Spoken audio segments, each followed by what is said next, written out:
Hello YouTube. Welcome back to my channel. For those who are new to this channel, my name is Julia Dars. I'm a quality of life and relationship coach, and this is my channel. So welcome to my world. This channel is all about quality of life, self-development, personal development, self-improvement, enjoying the life, relationship, communications, and I share a lot of the tools that I personally found helpful in my life that helped me to succeed in a lot of my goals and dreams, and things that I do with my clients as well. Subscribe. And today is the topic that I promised in my previous vlog. The topic that I would like to discuss with you is the topic of scenarios. Scenarios are pretty much like in a movie, right? It's a plot. So you have a scenario and you see that the movie going to the specific direction. You may spot it from the beginning or not. So the same thing is happening in our lives. There are good scenarios and not so good scenarios. And I want to talk about not so good scenarios because I don't think you would be interested in saying, well, everything is going great. How do I change it? Although there is a self-sabotage part to it as well. Why I wanted to discuss this topic is because I'm also, as a human being, evolving, also spotting a lot of things, a lot of scenarios in my life. One of those was the scenario of being in a toxic relationship. Yeah, I'm a champion for that. Fortunately enough, I can see that from the very beginning, and I don't let the relationship go, towards like 10 years and they say, oh shit, I should have listened to my intuition first. But I do see different scenarios in different lives, in different areas, like work balance, work-life balance, relationship with life in general, communications, friendships, parents, all this kind of cool things that we call life. So how to spot a scenario? Technically, what happens when we run a scenario, as a result, you feel disturbed, you feel unsatisfied, you may feel sadness, you may feel anxiousness, all of those kind of beautiful things that we tend to say that they are bad. Actually, they're super good because they are factors. They are those red flags that are showing you, hey, it's not going right, or it's not going in the right direction, and it's not the best way for you. You see that everything starts with a choice, right? There's a choice that you make. For example, you go to the same coffee shop that is in your area. When driving there, you constantly hit the same hole in the road, for instance, and you're like, damn it, why do I forget that this is there? Of course, it's an exaggeration right now, but it happens. So the same thing happens in our life. We make a choice, there's a behavior that follows, we do so specific action, and then we get same results. And we're then unsatisfied with them. Next time, we do the same, right? The most important thing here is not only spot the scenario, it's the first thing, obviously. Because if you're not aware of it, and I guess I just assume that all people do the same, but for those who probably listening to me right now and like thinking, what the hell are you talking about? Is pretty much when you say you live in a Groundhog Day.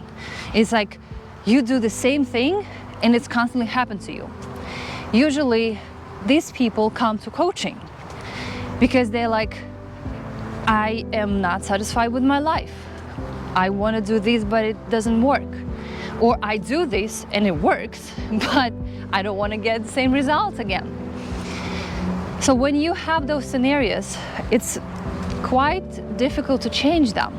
And I'm explaining you why. Because you already have a pattern. You already have a neuron connections. So a neuron wires, the neurons that wire together fire together. So it fires a set of neurons and you do the same thing. So that's your behavior.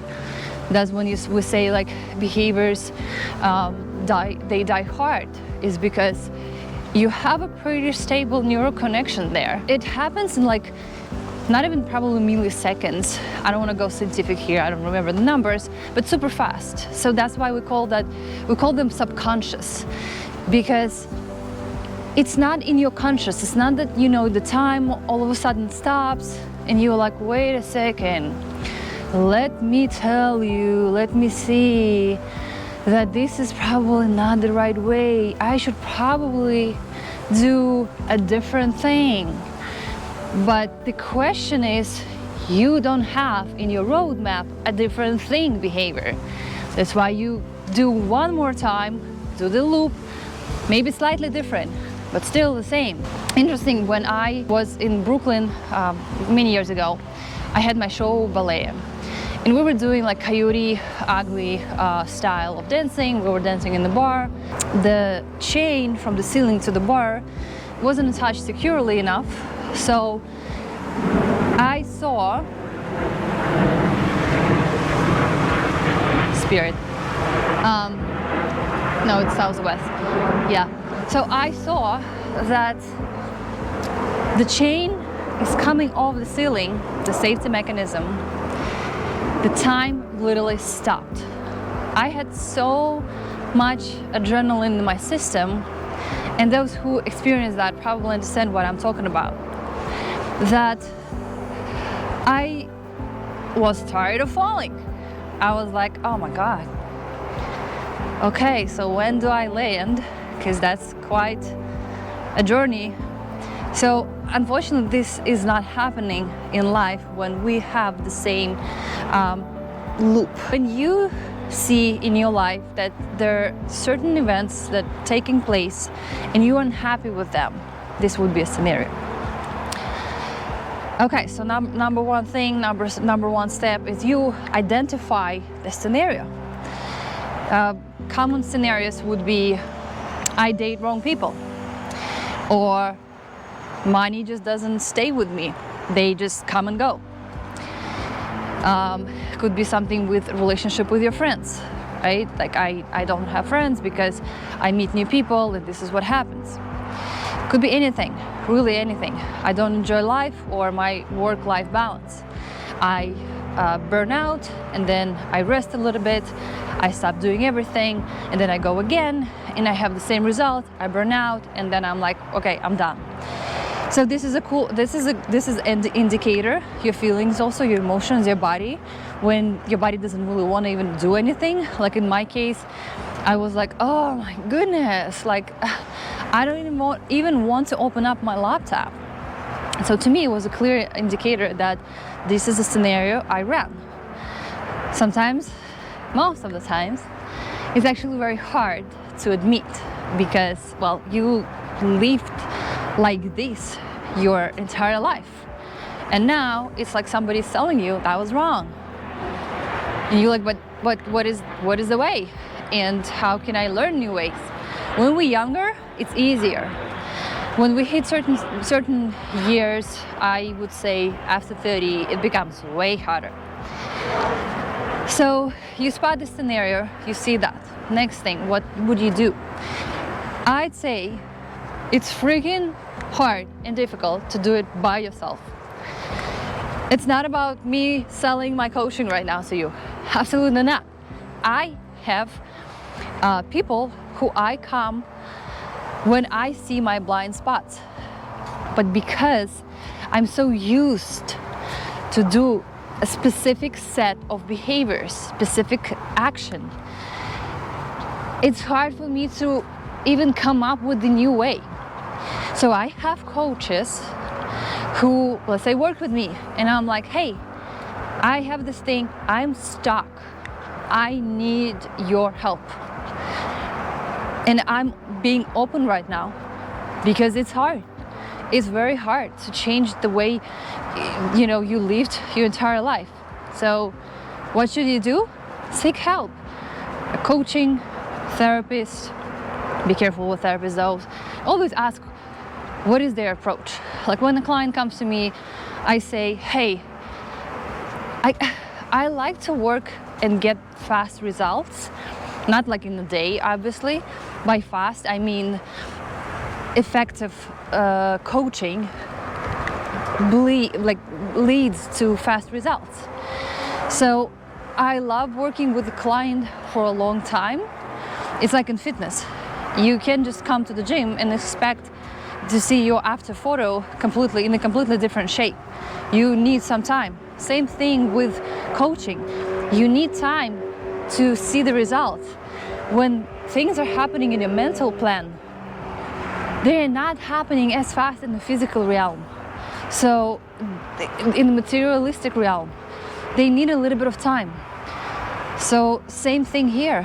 When you go to the therapist, ask them what is their approach. I worked with therapists where I know that if I need something, I come to them and they will do their best. So I don't come back in a way, or we don't talk about the same topic for years. This is my approach for coaching. And it's been like this when I was coaching fitness and nutrition. I like to work with clients like 3, 6 a year and then let them go. Until this day, all my clients are in love with fitness. Nobody coaches them. They're free. They don't need to spend time, but they have the information, they have the tool, they have the knowledge right now. So ask for help what you can do by yourself is pretty much just dissect your habits, your behaviors. Like my scenario, let's say you found a scenario that you're dating wrong people. How does it start? What kind of people you prefer to date, or like you always date? What kind of actions do you do? Do you text maybe right away? Do you fall into the trap of like, I already married this person, I already have kids with this person, right? Like it's a super fast pace of dating. And then you're gonna need to replace those actions and those habits. You're gonna have to change the way you react or the way you act in this scenario. So you change this scenario. I know it sounds simple, but these are the best tools that I can give you. So let me know what you think about this topic. I love this topic because my specialty is to finding those blind spots, finding the scenarios. Comment down below what are scenarios that are running in your life. And if you need help, also let me know. I'm here to help you. I always, before I even start working with my clients and coaching, I always do a free consultation. So we can see if we actually good fit. Not all people become my clients, but all people leave this consultation session with a lot of insights and a clear understanding of what to do next. So thank you so much. It was Julia Dars. Mwah. I see you in the next video.